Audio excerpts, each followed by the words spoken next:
So here's what we're going to be covering today.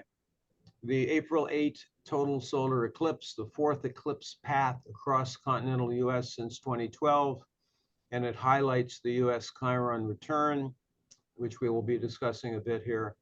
The exact Jupiter-Uranus conjunction in Taurus, April 20th, the first one since 1941, where they've been together in Taurus.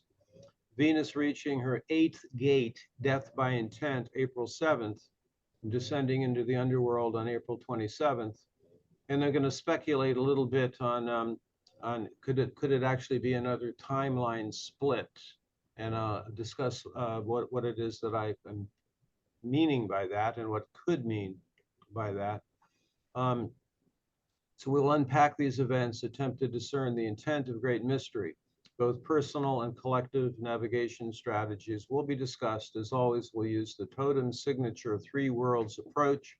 And for those who are new to this work, that's the contention to live in a space where we are valuing all 3 worlds as best we can simultaneously. So the celestial world, like Neptune, the middle world, Jupiter, Saturn, and the nodes, and then the underworld, Chiron, Pluto, and the realm that symbolizes.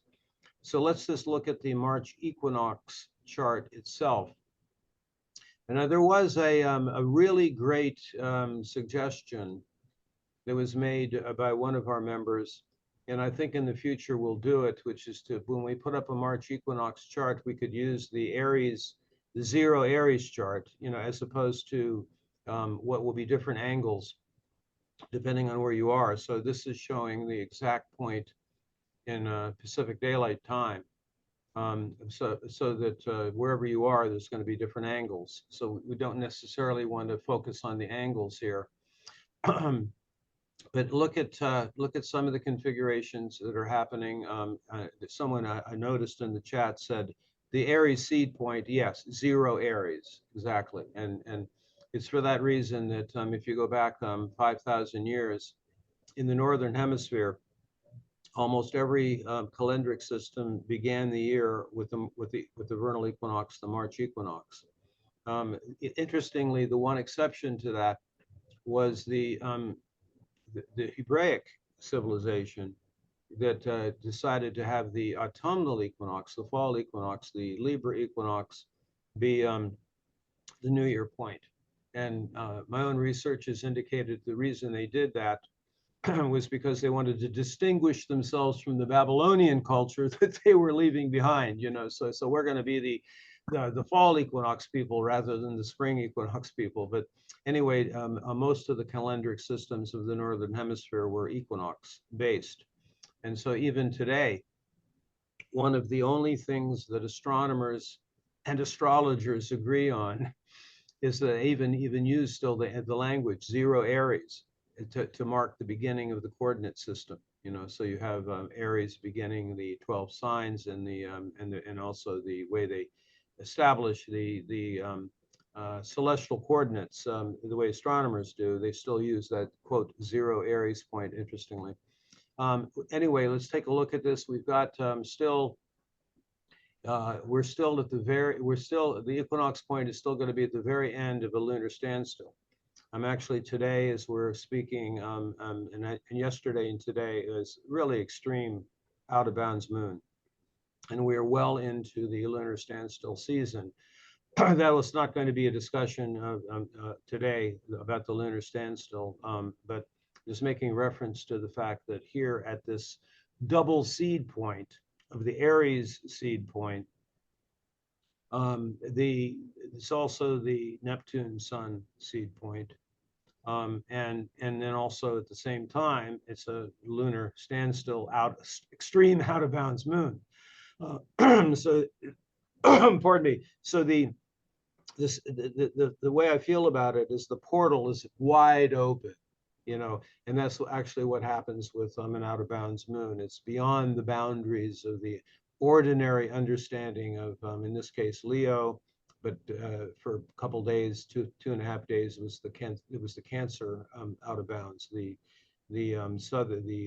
northern out of bounds. All this year, there are these extreme out of bounds conditions that happen several days, twice a month. All right, what else do we notice here? You'll see that Mars, actually, as we speak today at 27 Aquarius, keep that in mind, because we'll be looking at the US chart a little bit later on, and the US moon position is 27 Aquarius, interestingly. You'll also notice the Venus-Saturn is about to have their conjunction. It'll be very difficult to see that one because it's only about 12 degrees from the sun. Maybe you can. Saturn is just coming up from the underworld and Venus is descending into the underworld.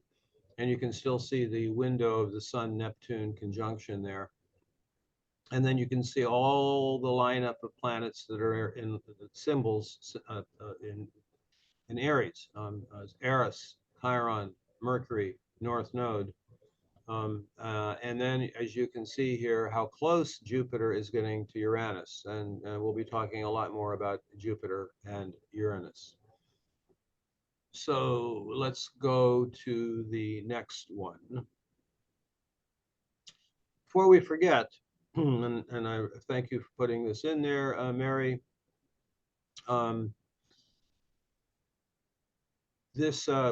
Every one of our equinox and solstice seminar time periods, we have giveaways. And the giveaway here this time, everyone who is a premium member of the school is being gifted. And in fact, you're automatically registered for this, whether you're live or not now.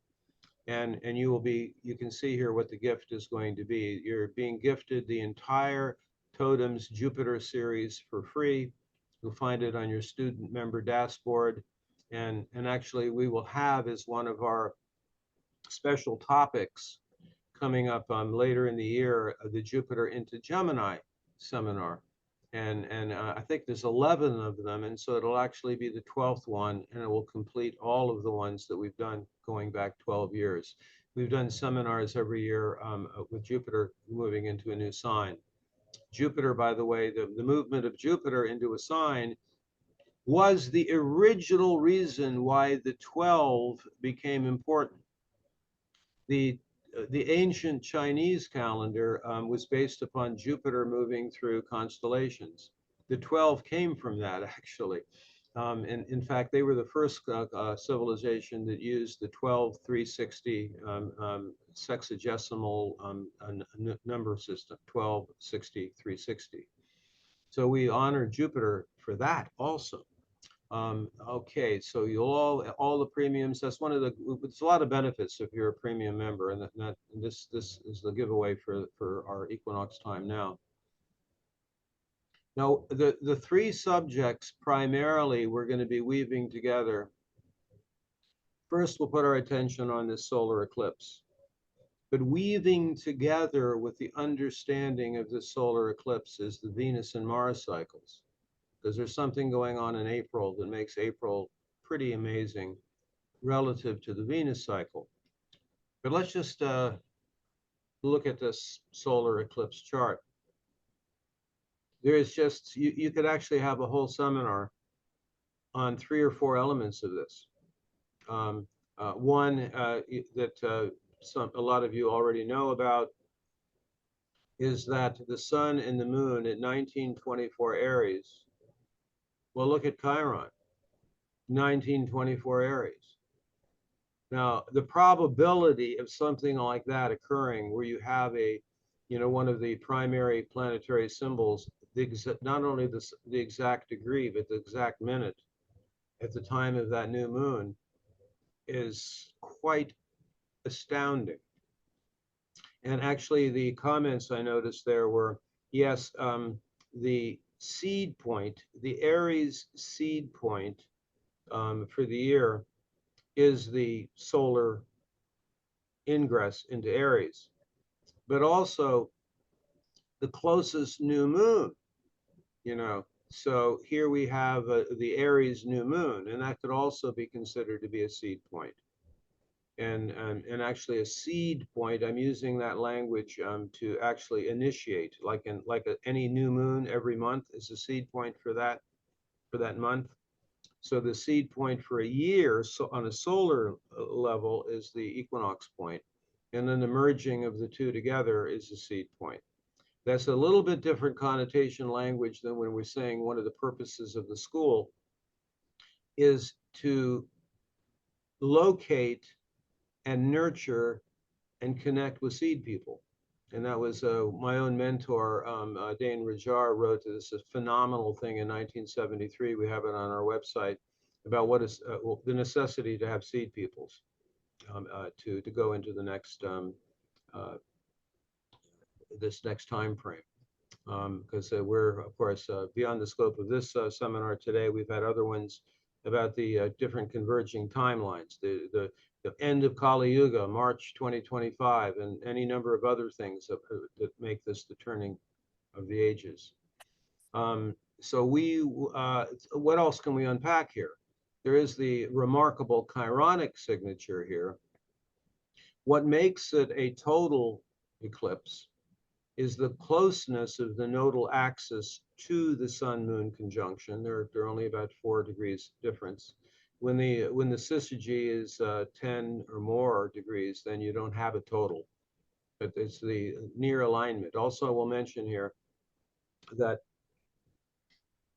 this is a north node solar eclipse, and there's a difference between north node eclipses and south node eclipses. Although both of them do involve shadow material, it's the south node ones, and particularly south node lunar eclipses, that are the ones that carry the most shadow.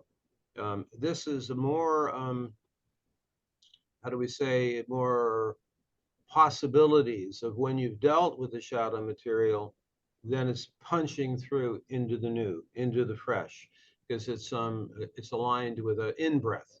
The north node represents like an in-breath of creation, using that great imagery that came from Rudolf Steiner. Also, though, look at this other amazing things here. Eris conjunct Mercury, which is almost precise, within 3 minutes. For those who have some, well, in our school, I mean, the way I look at Eris is like a combination of Gemini and Scorpio, but she needs to be invited into the circle. Because if she's invited into the circle, then chaos is a creative element. You know, out of chaos comes the world. Chaos is an original creative principle. However, if Eris gets pissed off, then she intentionally creates chaos. So we make we actually for a long time now, ever since we have in our card deck Eris as one of the wild cards, we invite her. It's very important that she gets included in our cast of characters, our celestial agents for change and for initiation. But you'll also notice here, Mars conjunct Saturn. Now we're going to, in a while, weave in the Venus and Mars cycles, because they have a great deal to do with the events in April. But here we see a representation of that dynamic between Pisces and Aries. Mars will later also into Aries.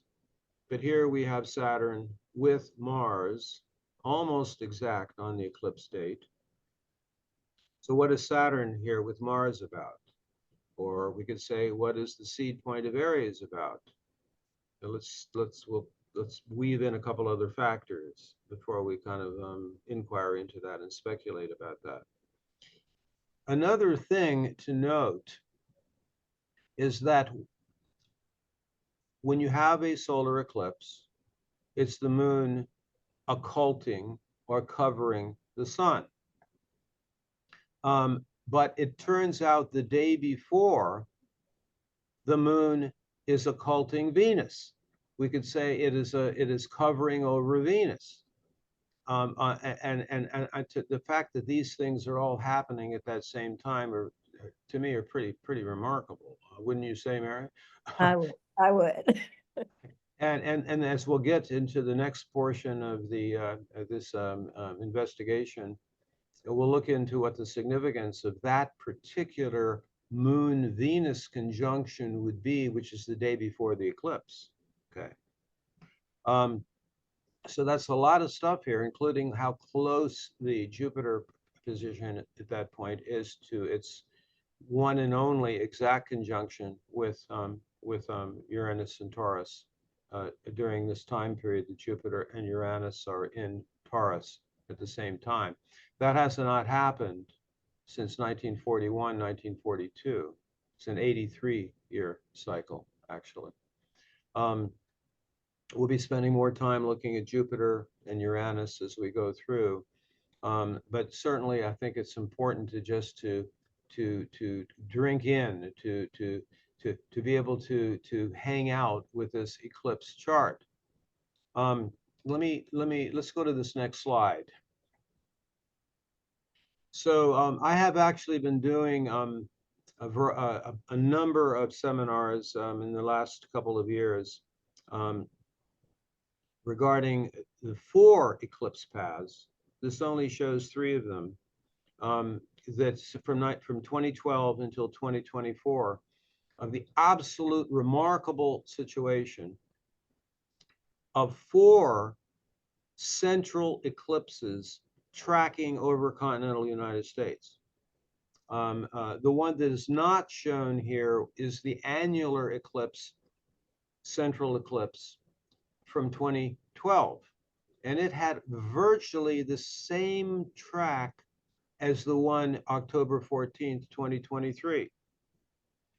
Actually, when we had our event at Faywood Hot Springs in October, we were on that track for observing that eclipse. And the one in 2012 was on the same track as it crossed over New Mexico and parts of Texas. The interesting thing is that one in 2012 also entered continental US, the same point where you can see the 2017 one and the 2023 one entering. That is the zone of Northern California, Southern Oregon. It has been pointed out by other people. Also, there's a lot of speculation out there about if you can see where that cross is between 2017 and 2024, you know, just underneath where St. Louis is, there's a major fault line there. But there's also a really major fault line just off the Oregon-California coast. In fact, as recently as 1700, there was a pretty high tsunami that hit that area. When I lived in Brookings, New Mexico, Brookings, Oregon, back around 2000, I met some Native Americans there in that area, and they knew it was coming, and they built their sweat lodge high enough up so the wave did not come up to where they put the sweat lodges in. That was as recently as 1700. Hello, is this Christopher? Pardon? Hi. Yeah, I'm good. I rescheduled hang for on, please mute. Shannon, please mute your. I didn't know how I took that off. I'm so sorry. Please mute. Yes, thank you. Now there's a lot of stuff out there now about that cross, you know, and anyone who follows any of the more alternative material, you know, what X represents, you know, that's a whole other topic. But the other thing about this, if you look at the configuration, if you just made that solar eclipse pathway April 8, 2024, and you just bent it a little bit, it's almost exactly the imagery of the logo of the Masonic logo, actually.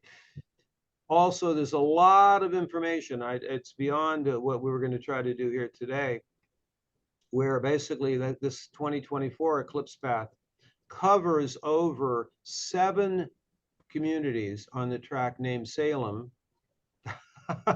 and 7 places in America, small towns mainly, named Nineveh.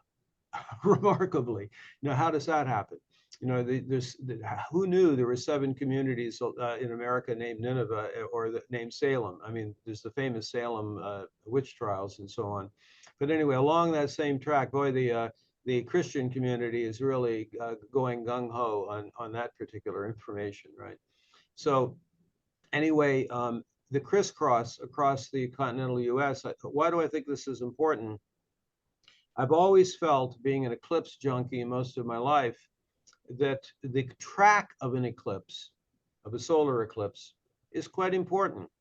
I even had a direct experience of this myself, where some years ago there was going to be this total eclipse that was going to be in Sulawesi in Indonesia. Now, I ended up at the last moment not going to it.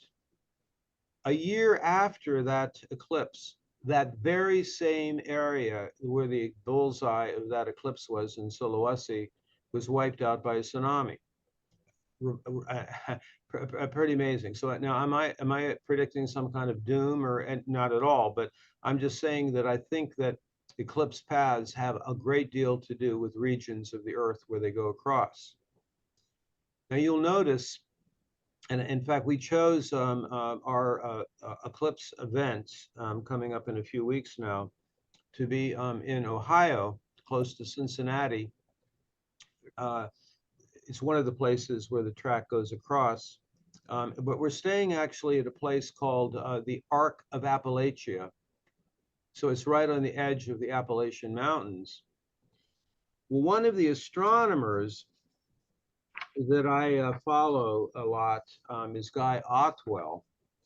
And he put this thing out a few days ago, and it was called The Appalachian Dragon.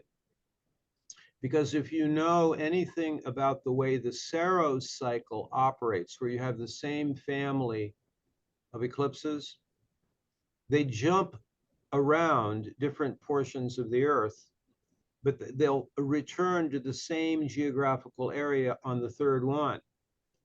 So he was pointing out that 1970, if you happen to be in the Appalachian area, there was the same solar eclipse that happened then in 1970. And there will be another one coming up. Oh my goodness, where is that? I had that flyer on it here. Now I cannot find it. The one that has 2 Saroses coming up in, I think, 2076 or something like that, where it's the same Saros, 139, that crosses the same area.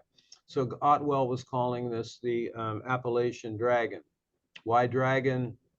Because historically, in many parts of the world, the nodes of the moon were called dragons. You know, the head of the snake, the tail of the snake, the head of the dragon, the tail of the dragon.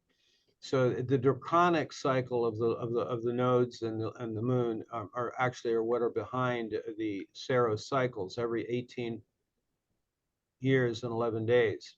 So the very same one crossed in 1970, interestingly. And well, again, I think it's 2076. Oh no, here it is. 2078, May 11th, 2078, across the Appalachian. 2024, and March 7th, 1970, it was the same eclipse. But I've never been able to see any other thing since I've been chasing eclipses where 4 tracks of central eclipses track over the same area, and this is from 2012 to 2024. And if I'm able to succeed in going to Ohio in a few weeks, it'll be actually, I will have experienced all 4 of them. I saw the one in 2012 from the Vermilion Hills in northwest Arizona. And then a group of astrologers in our school, we saw it in Oregon in 2017. And then we had our gathering that some of the individuals on this call were at in October of last year in New Mexico. And now here's the 4th one. And anyway, just drink that in. I think it's you know, a hugely significant symbol message from Great Mystery regarding the United States and everything we know about astrologers out there have been following the U.S. Pluto return. But there's also, and we're still in the larger window of the U.S. Pluto return. Yeah, the X. There's so much about the X here. Twitter X, right? The X space program. The X iconography is quite interesting when you think about it from an esoteric perspective. So why don't we, having looked at that, let's look at the U.S. chart. Well, there's Chiron, 2008 Aries. And we are well into the center point of the Chiron return of the United States. In my own reckoning, it started last year and it will go on until early next year. But the location of the eclipse, with less than a degree from the natal Chiron position of the U.S. It's the 5th Chiron return since the founding of the United States. So this is, by the way, the chart that not all astrologers use the same U.S. chart. I'm actually quite fond of Dane Rajar's rectification of the July 4th chart. I tend to feel this one as being it works, and there's some reason to believe that it was backdated. I mean, they decided for esoteric reasons to have that be the point. It's almost identical, really, to elements of Dane Rajar's chart. He had a Sag moon, almost the same degree of Sag rising. So I really trust his rectification about it. And rather than unpacking everything here in this call, the last few years have just been off the scales regarding the U.S. chart, including the Neptune opposition, which was emphasizing the Neptune square Mars part of the chart. And then we have this Chiron return, and there's that Pluto position at 2732 Capricorn, which there's one more time that, as you all know, that Pluto will dip back into the 29th degree of Capricorn. And if you do a wide orb on the returns of planets on charts that are more than a person, 248 years or so, then I think you can make a claim. You could have a case that the U.S. Pluto return will last until it finally leaves Capricorn at the end of this year.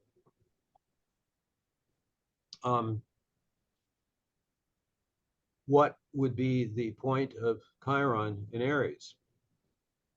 And this would be in both for the U.S. chart, but also it goes into that inquiry that I was introducing before about what is the relationship of Pisces to Aries. I believe since the Hellenistic times, and the Hellenistic culture was extremely patriarchal. In fact, in some of my own research about Hellenistic times, there were about 200 years in ancient Greece where women didn't even have names. It was so completely patriarchal, which is one reason why I've never trusted the traditional meanings of the planets and the signs. First of all, Again, please mute, please. I think I don't know where that's coming from. Maybe Nikki or Yang Dog Sao. Anyway, please do mute. I appreciate that. And also for the sake of the recording, for people who are just listening to the recording. Chiron is not a wounder. Chiron is as a teacher is indicating where the fracture points or where the distortions and challenges are. And certainly Aries in the last few thousand years has been, in my opinion, way much emphasizing the war aggressive side of it. So if you have Chiron in Aries, it's actually suggesting a different strategy. Okay, let's relook at Aries. Let's look at Aries in a completely different way. I've always valued my colleague Dale O'Brien's suggestion about it, which is that actually maybe Chiron is suggesting to Aries to do a completely different strategy rather than an eye for an eye, a tooth for a tooth, and battling and fighting. It's more like, I choose with spiritual will to not to comply with evil or with violation. Just choose to not to comply. It's different than a weak turning the other cheek. It's more like a Gandhi strategy. We will not accept this, and that's actually what Aries should be about, which is like defending the earth, defending her peoples, defending the animals and the plants, and defending the sovereignty of what a human being really is. And so I think that is the Chironic teaching that is possible, particularly with the Neptunian seed point, and the Neptune, which is connecting people to that greater sort of Ananda love, the sense of being held by the feminine, universal feminine force, that all is well and we are loved. We are loved. And we can be open to receiving that mercy and compassion. So that's one of the, I think, things to keep in mind when we're intending the world that we would actually love to live in. Daniel, Yeah, go ahead, Mary. it reminds me of a definition of maturity that I read this last week, that maturity is the ability when someone hurts you to not hurt them back, but instead to use the heart center to try to understand them. And it also reminds me of what you were saying about Pisces and Aries, with that alignment coming up in the very near future, that softening, that opening, that, you have always said that your investigation was about who we are, what we're doing here. And what was the third one that you always said? What's it for? And that is changing right now. And I know Bruce Lippert says that when those questions, those primary questions, have a new answer, that's when there's a huge, huge shift. And that's really what this is about, because we're finding out that we aren't who we thought we were, and we're not here for what this past culture has said we are here for. And that we are. The bottom of Kali Yuga is the time of the maximum materialism. Right. The thing that maximum materialism, though, gives an individual an opportunity to do is, with the spiritual will, choose to reconnect with the spiritual and with our true nature and our spirit and soul. And it's hard to do that when you're in a golden age, when everybody's connecting to it, so to be able to actually make the distinction and to choose it. The thing that's really cool about what you're saying, Mary, is that while there's this one more Neptune Sun conjunction early next year, in the last one in Pisces, what does Neptune do next? Its next long transit is through Aries. So I think we're seeding that possibility that Neptune can transmit something to patriarchal Aries, to have it be reconfigured, re-perceived, because if it's the one of the last 2,000 years or the last even longer than that, it's doesn't look very promising, if it continues to be like eye for an eye kind of stuff. All right, so that's the US chart. We're going to start to weave in something else. And it's having to do with what's happening with Mars and with Venus.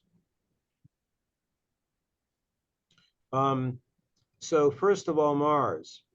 Mars came out of its underworld sojourn at the beginning of the year. And now Mars is slowly rising in the morning sky. And it's on its way to its next opposition at the end of the year, early next year. Now, during this current time period, Mars is slowly rising out of the underworld. I'm showing you what's happened with Mars in the last up until the time we're in now, and extending it until May 24th. So on March 28th, the Mars was conjunct the Moon in Cancer at the galactic edge. It will be conjunct the Moon at 16 Cancer on April 25th. And we already mentioned about how Mars will be conjunct Saturn a couple days after the eclipse, and that will be a conjunction in Pisces. Hang on, what do we? Wait a second, Mary. What? Oh, this is the wrong year. This is right. Sorry, I knew there was something not right here. Okay, this is 2023. Sorry. Very weird. How did this happen? I'm sorry, we didn't catch that. Forget. Let's move on away from Mars. Let's let's go to Venus. And this is the reason we had both of these up here, and we were going to teach both of them. Sorry, is because then we have this this class we've got going on that some of you on this call are on, which is called The Journey of Inanna Revisioned and Mars. It's a way of looking how Venus and Mars operate together. And this is now showing the current situation with Venus. We can come back to the Mars part in the next handout after this, the next slide after this, no worries. So here we have Venus conjunct Saturn, Venus conjunct Neptune, Venus moving into Aries on these are all events that are just in front of us. You know, we had mentioned Venus conjunct Saturn, and then Venus conjunct Neptune. Look at the degree of it, 28 Pisces, right? You know, so it's additionally bringing in that same theme of how is Pisces contributing to Aries, and during this time period of the Neptune seed point. And then Venus into Aries on the 4th of April. And then we get to this very important point in the Venus cycle, the 8th gate. Now, Venus has been morning star. And if anybody's been watching Venus, you'll notice that it's really sinking really quickly now. After 3 or 4 months, when it was way out beyond 40 degrees, very high up in the morning sky, hours before dawn, Venus is now descending into the underworld. And that's the time period when Venus goes behind the sun for a few months, 50 days or so. And that is the point that in the ancient storyline is where Inanna relinquishes her attachments to her vestments and then goes into the underworld primarily for the purpose of grieving. I mean, when that ceremony was first established by the Sumerians 5,000 years ago, it was grieving the end of the age of Taurus. It was to attend to the funeral of the great bull of heaven, the end of the Taurian age. And you can imagine the matrilineal culture at that point, the matrifocal culture at that point, had a lot to grieve. You know, it was the ending of that, as the incursions of the patriarchal cultures were coming in at that time. So what I'm perceiving here with this 8th gate, and I'll tell you a quick story about the 8th gate. Back in the early years, it was about 2000, year 2000, 2001. Mary, maybe just come out of that one. What you're doing there. Yeah. They're going on top. Okay. Yeah, let's just look at this. Okay. I was doing a workshop on the Venus cycle in the Chiron Mountains, and we were just starting to work with this whole framework. And it was near at this point of the 8th gate. See, there's always 7 Moon-Venus conjunctions when Venus is descending into the underworld. 7 Moon-Venus conjunctions, 7 chakras, like that. But sometimes there's an 8th Moon-Venus conjunction before Venus descends into the underworld. And we were speculating on what could this mean. Now, my original idea was, well, if the 7th one is the release of the attachment to the root chakra, essentially you're giving up your attachment to one's life. So I figured at first, all right, what would the 8th gate? Well, that's if you're really stubborn, and if you're not, you don't want to let it go. However, there is this man who is of the Ute shamanic traditions, and he was sitting in the circle, and he says, Daniel, that reminds me of this thing we have in our tradition called death by intent. And I said, oh, that's interesting. I want to check something.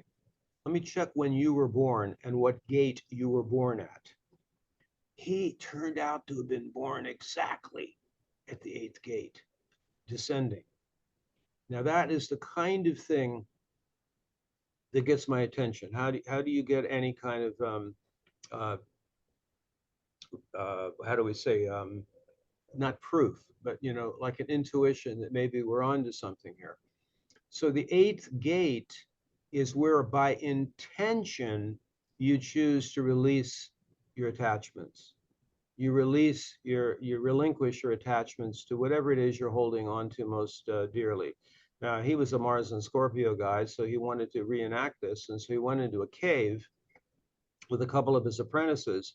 And he actually did this thing he knew how to do, which was to end his connection to his life. But he had his friends there to drum him back. Because if anybody goes through that near-death experience, sometimes you can't tell whether it's a shamanic death in rebirth or it's a real thing.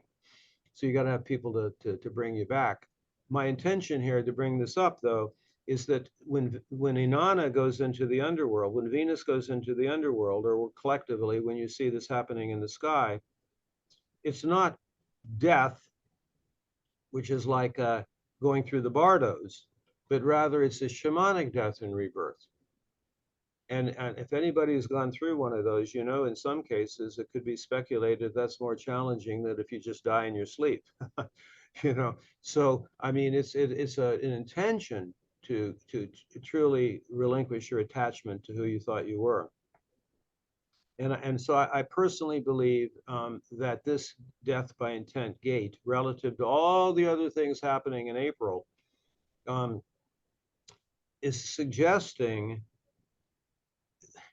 what do we need to let go of so we can really grieve? And as individuals like Martine Prechtel and Stephen Jenkinson and others teach, that before you can even transform, you have to grieve. And out of grief comes beauty, new life, art. And that's how the Native Americans understand it. So it seems to me there's a lot we could grieve, like our disconnect from the land, the disconnect from our Aboriginal souls, our indigenous souls. And in a sense, the Western world is kind of, particularly America, Canada, there's an orphan culture. So it's an opportunity to grieve the ending of Kali Yuga. Well, that's a celebration also. So when Venus rises as an evening star, it's like, all right, I've now birthed into a mature version of the Leo overstory, sovereign, who can create what we desire, as an individual autonomous soul.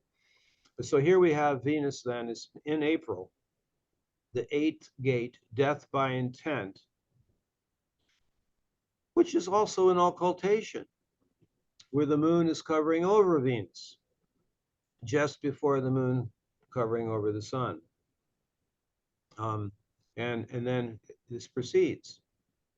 April 17th, Venus conjunct North Node. An in-breath. And then Mercury conjunct Venus.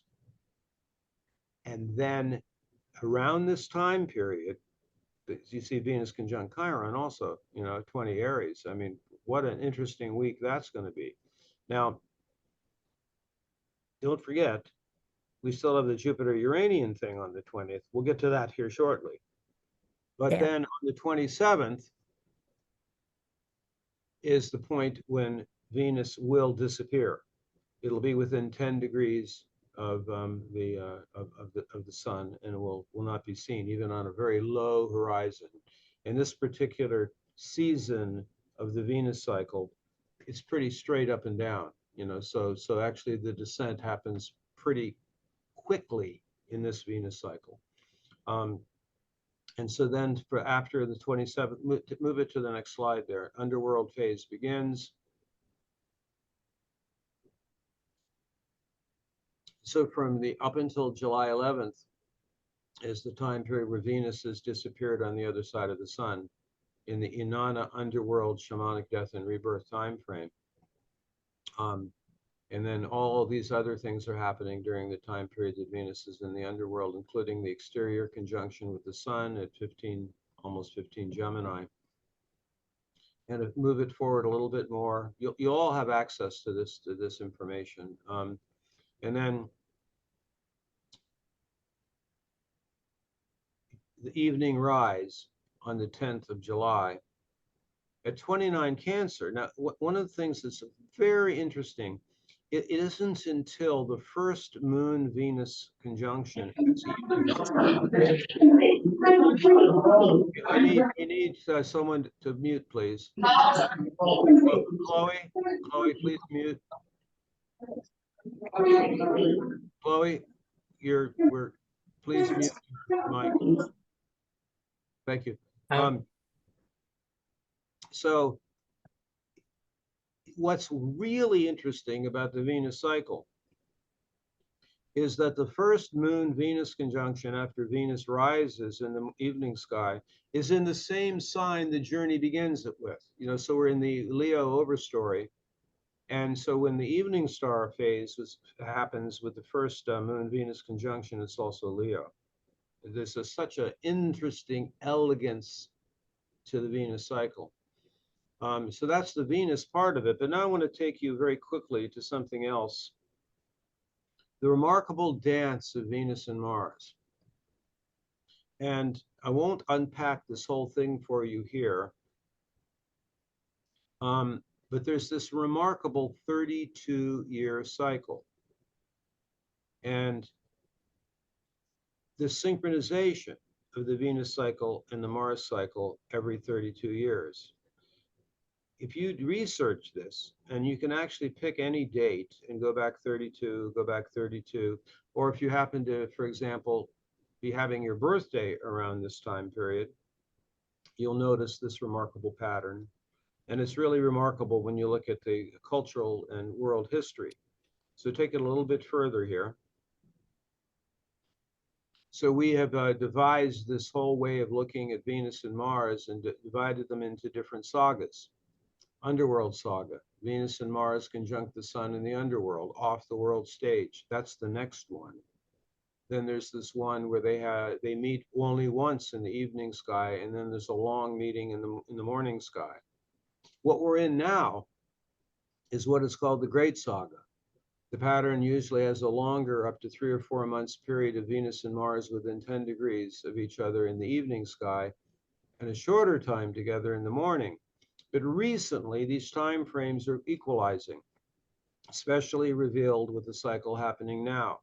The current Great Saga began December 7th, 2022, lasting until January 15, 2025, which is when the next Underworld saga begins. Now look, the next slide was going to show you the thing that's so incredible about this. And you can test this out. Same pattern, January to March, 1928. 1960, 1992, 2024, then the next one is 2056, and then 2088. The same pattern, same season, almost the same signs, slight precession, but almost the same, certainly within a 100 or 150-year time period.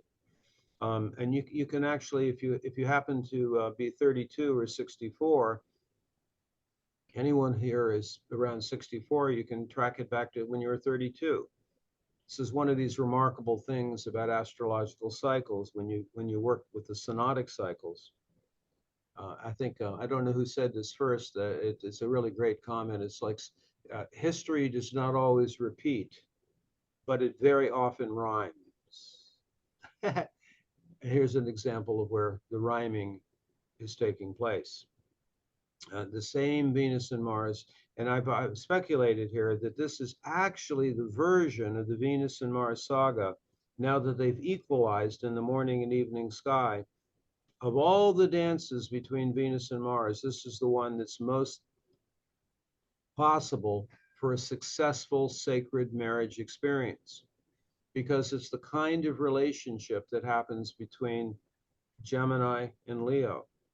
The Mars overstory is Gemini, the Venus overstory is Leo. How do they form a relationship? It certainly isn't codependent. You know, it's really based upon autonomy, sovereignty, and independence, and a collaboration that doesn't usually show up in the more modern world. The pattern is truly remarkable, precesses slightly over time. I just wanted to bring this to your awareness. We are fortunate to be alive as the pattern is shifting in our lifetimes. The morning evening star phases of the great saga are equalizing. And we're actually delving deeply into this in our Venus Journey of Anana revision class. And then I'm wanting you to know this so then you can get further insights regarding the fact that Saturn and Mars are conjunct, you know, just after the eclipse, and the moon is occulting the moon and Venus, occulting Venus just before the eclipse. Okay. I think we need to move ahead. Unless you have any comments about the Venus-Mars situation, Mary? No, it's just, I love that we're living in a time where things are equalizing, and that it's, I think even within our own bodies and our DNA, we're finding more balance within our inner masculine and feminine. And I think a lot of people feel that even physically when it's not aligned, it kind of shows up in meridian systems. And I just find that endlessly interesting how the pattern is everywhere. And the equinox point, and then the moon Venus conjunct in Aries is certainly emphasizing what is really the magic of an equinox anyway, which is the balance between day and night, between male and female. Mm-hmm. Before we do move on to Jupiter and Uranus, let's take a look at that 8th gate chart. Almost exactly the same as the eclipse chart, as you'll notice. I love how that north node conjunction with Venus just afterwards is like the clearing of the 8th gate, the grieving, the letting go. I think even of ancestral and lineage, things that we've carried forward in order to create this hollow tube to express what's new and what's coming in. And that north node conjunction occultation is a seed point perhaps for that to begin. It's Indeed. lovely. It's a beautiful story that's being told in the sky. With a really large cast of characters. Lots of energy. All right. Okay, let's do the next one. Okay, get a little background on Jupiter and Uranus. Here's a listing of the how often Jupiter and Uranus are together in Taurus. Not that often. This takes it back to 1016, and then you can see the one on the 15th of May of 1941. And there was one in 1858, 1775. They're pretty interesting where they show up. Those are all really key points, you know, right before the American Revolution, right before the Civil War, right before the entrance of the U.S. into World War II. I mean, you'd think Jupiter and Uranus, wow, well, shouldn't that be uh, just pleasure, not necessarily, I mean, it's the Uranian factor is really strong when you put it together with Uranus. In fact, what we'll see here, I think in the next slide, I think there was another research one, I believe, what's the one after this one? This is the last one. Oh, it is, okay. So I'll just mention this. Yeah, here's something I wanted to share. Jupiter and Uranus come together every 13.5 years, but they come back together at the same point 83 years. 7 Jupiter cycles will join together with Uranus. Now, this is the reason why one of the insights that I've had is that Uranus is actually the higher octave of Jupiter in a lot of ways, because the only true synodic Jupiter return, meaning that it comes back to the same degree at almost the same minute at the birthday, is the 7th one. And you can test this out if you'd like. It's really a magical thing. You can pick, if you have one of those ephemerises of 100 years, pick any date and look 83 years later, the same day, and you'll see a wonder. Jupiter will be at the same point. That doesn't happen if the other Jupiter returns. So therefore, it's really the 7th of these, which would then happen in the 83, 84 year time period, that you would have Jupiter and Uranus happening together in the same sign. And so that's what takes us back, as I was showing you, to 1941. So now this, this is a very, very important point. I mean, Jupiter entered into Taurus the middle of last year. Uranus has been in Taurus for a while, but they make their only exact conjunction here in this critical April month. And you can see how that fits in together with the Venus and Mars material we talked about. There's Mars right in the middle of Saturn and Neptune, Venus with Mercury, Venus with Chiron, both of them very close to the North Node. And they're, again, you can't, this chart is based on actually Bisbee, Arizona, but you can run a chart in your own location and to see what the angles are.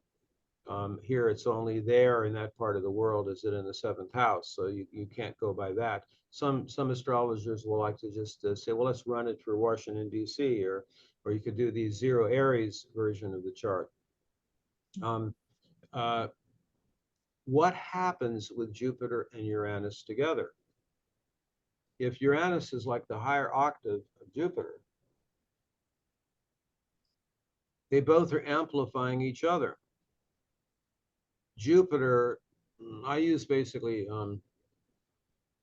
4 key words for Jupiter: amplification, expansion, activation, and enthusiasm. Whatever Jupiter aligns with is doing all those things to what it aligns with, right? So it's Jupiter doing all of that to Uranus. But then what is Uranus's function? It's an assemblage point breaker. Now, I'm using that expression that some people are familiar with. Let me explain what I mean by it. It's like the Tower card in the Tarot, which is not a negative card if you understand it from a spiritual perspective.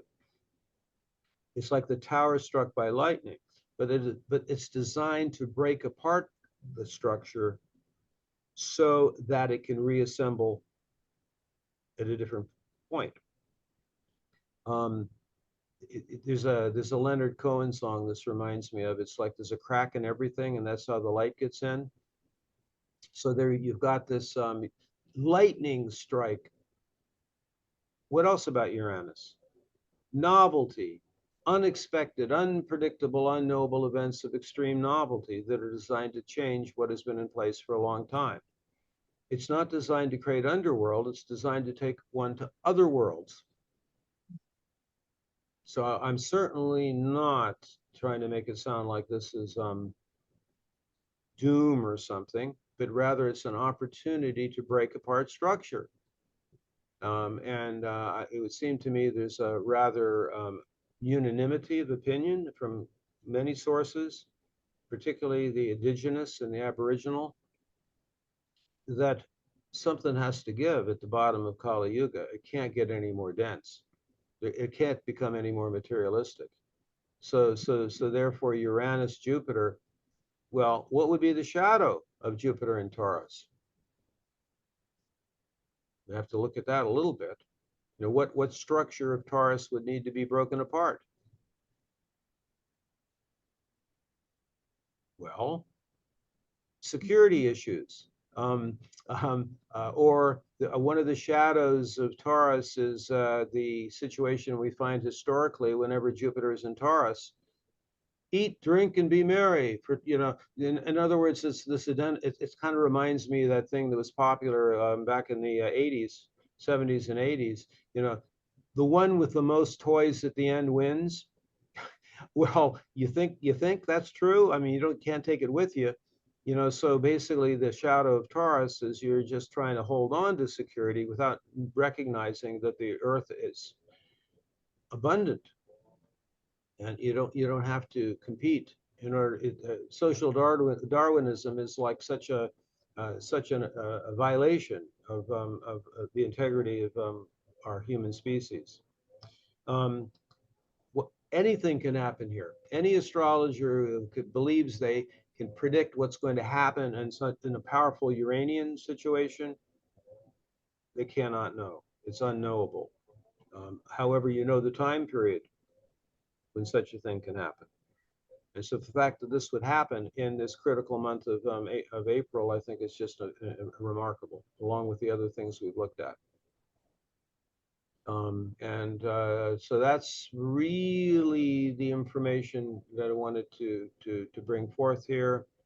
And we are going to certainly open this up for comments and questions, and as I always like to say, way open for screams of outrage. We try to promote thinking about things we might not normally think about. But before I open it up, I wanted to share. Yes, Mary. There's just lots of chats that we might want to take a look at too. Yeah, I want to, but I wanted to share this last part because people often wonder, what do we do about this? How to navigate the situation. We suggested the three worlds approach. From the perspective of Neptune, all is well. The universe is unfolding as it should. God is love. We are held. Mercy and compassion and grace are always available. From the perspective of the middle world, have to really pay attention to this. Don't be afraid to look at what the density and the materialism and the violations actually are, and the possibilities in the middle world of making it better. And then the third part, the underworld, which is that annihilation could happen at any moment. And so it really means that we have to have that connection to our soul. You're not going to be able to survive in the metaverse. Were there comments based on what I've said so far before I read this last thing? And before we open it up to everybody? I think Lizzie sent us that missing Mars chart if you want me to open that, or if we're fine just moving ahead. I think it's fine. Okay, Although thanks, we Lizzie. can add it, we can add it to the Do that, what we slides. send out. Perfect. Right. Sorry about that, guys. So here's this. I'm going to read to you something that is kind of where I'm coming from, how to deal with the current situation. It's sort of an amalgamation of these three worlds. This is something that I couldn't say this better myself, which is why I want to read this. It's from one of my favorite sources of alternative information, James Corbett. We are programmed to look out for danger and respond to threats. It's instinctual, and well, it should be. We live in a dangerous world, and our family line wouldn't have made it this far if we weren't in internal vigilance against potential perils. But always focusing on the threats and dangers can send us off the deep end, especially when dealing with the doom and gloom that pervades so much of the alternative media. It can be all too easy to dwell on the negative and forget why it is we're fighting for truth and justice in the first place. In fact, it can become difficult to remember that we're fighting for anything at all and just focus on fighting against our enemies, against the politicians and banksters and globalists and fraudsters and psychopaths. But just like the returning war vet who can't stop fighting the war in his head, or the homicide detective who assumes everyone is a murder victim in waiting, or a murderer in waiting, this perspective starts to ruin our appreciation of the world until we forget why it is we even cared in the first place. Sadly, this isn't some theoretical problem. I get dozens of emails a week from people who are frightened and angry and at their wits' end, asking me how I can manage to keep doing this work given all the evil that we are facing. The answer is so simple that I'm not sure it can be taught, only perceived. In short, the answer is that I love my life. I love my family and my friends, and watching clouds roll by on a lazy summer afternoon, and reading a good book and hearing the sound of my son's laughter, and yes, hearing my daughter's cry. The cry of a healthy, growing newborn. This is why I care. I care because life is worth living, and I see that deep down, most people are the same. They just want to enjoy their families and their friends and their time on this planet too. I'm not fighting against powers that shouldn't be. I'm fighting for all those things in the world that are worth saving. And I think that is the perspective of a seed person, you know. So let's open it up. I just had to share that. And you're welcome to unmute yourself if you have something to say.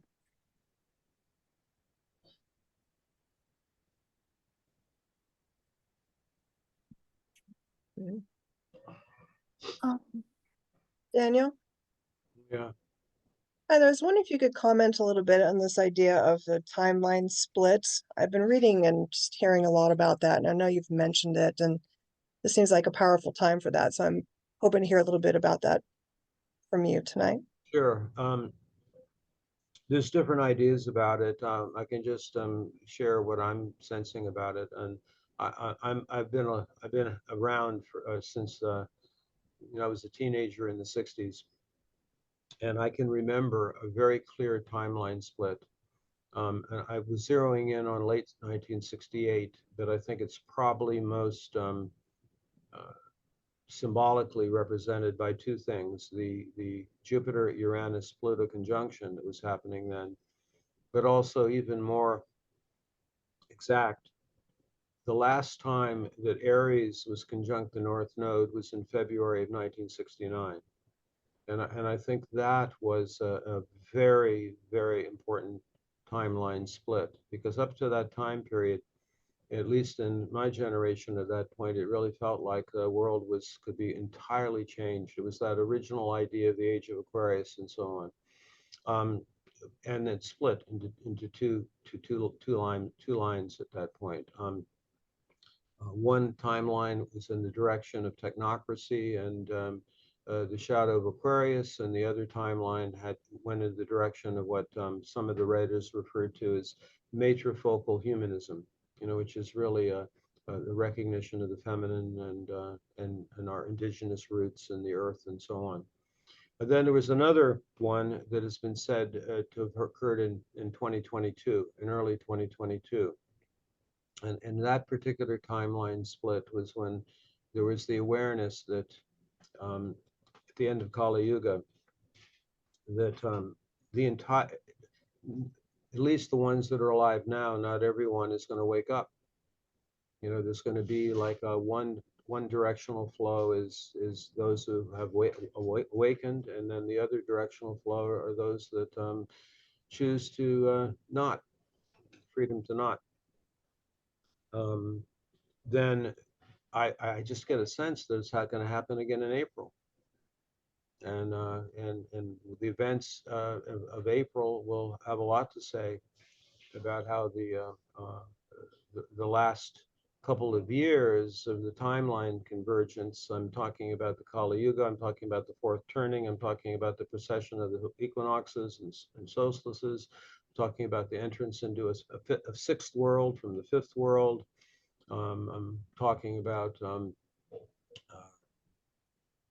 other galactic shifts that are happening, the alignment of the solar system with the galactic center axis, the plane of the galaxy, the influx of plasma coming in, even the revision of the constellation of Aquarius, which was originally water, not the hijack of it into electricity, but actually there would be streams of plasma coming out of the water jar, you know, which has been suggested by some, which I think makes a lot of sense.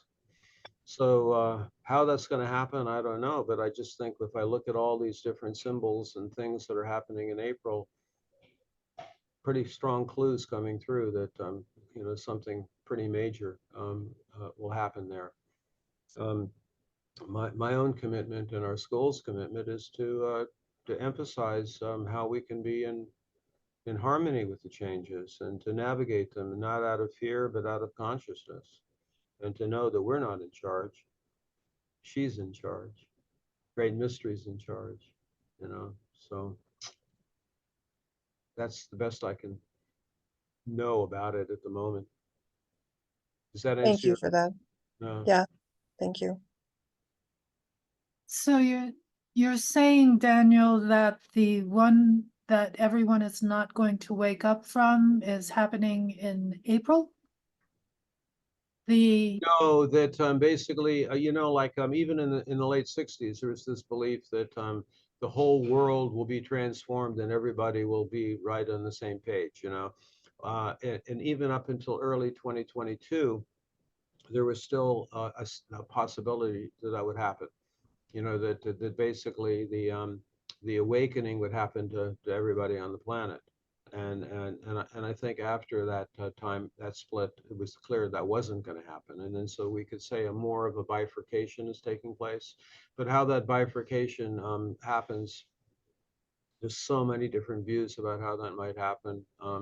I know when I was in the United States twice last year, it's almost like I was feeling at that time when I was with our groups that I wasn't even aware of where the density was.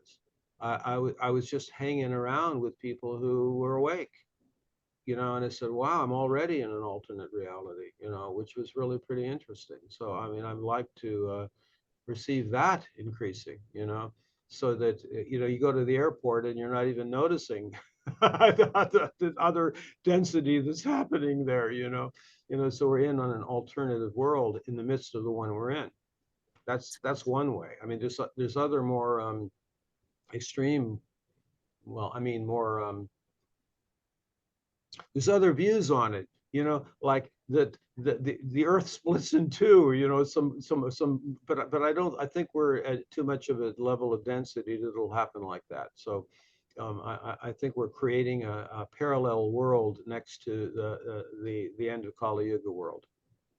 I wanted to ask you, you've read Castaneda, right? I mean, I'm assuming Oh, yeah. you. Yeah, that's I mentioned about assemblage point. Yeah. Yes, and he used to talk about the assemblage point, but it didn't break. He said that it moved. Yeah, yeah. It breaks apart, so it can move, you know, so that's like the tower card. That it breaks apart? Well, it has to break enough in order for it to reassemble differently. Not if I, it just moves. oh, okay. I, okay. I hear you. What I'm saying is, I hear you. and it goes along with what you're saying about the timelines, I think, is if we are able to move our group perspective or our group assemblage point or our Yeah. planetary worldview, if we move it and we don't break it, then the movement itself creates a shift, which results in a new. Oh, I'm totally in favor of using the word move rather than break. Okay. Yeah. Okay, because it's been on my mind ever since you started talking about it, and I think that is actually what Uranus. I was thinking about what you were saying about Jupiter and Uranus being the higher octave, and I was saying, well, what does it do? It's not going to break because of security issues. It's just going to do what Castaneda said. It's going to move. It's Yeah, going but some people, focus. but some people will choose to do that and some won't. Some people will continue to hold on to the old structure. Well, that is happening now, isn't it? Yeah.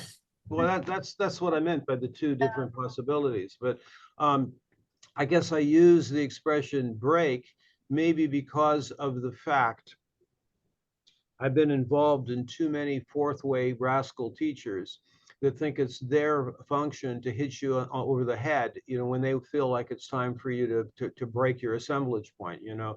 And to me, I think the universe offers through Jupiter and Uranus more initiatory ways of doing that rather than some rascal guru that does it to you, you know. So that's I think that's when I think of the tower card, there is an element of that which does mean, and I'll stick with this from all the different years that I've done this, that some people who are not, let's say they're in a cycle of change and they don't want to, Uranus will make the first move. Oh, And yes. and it can be a situation that can be experienced by that person as like it's being struck, you know, and so it's like something happens to move it. You get what I mean? I am intimately familiar with that process. Yeah. Yeah, I But know the tower card quite well. Yes. But if there is some possibility of having it be explained better by not saying break but move, and what are the agencies for moving it? Beautiful. Thank you for that.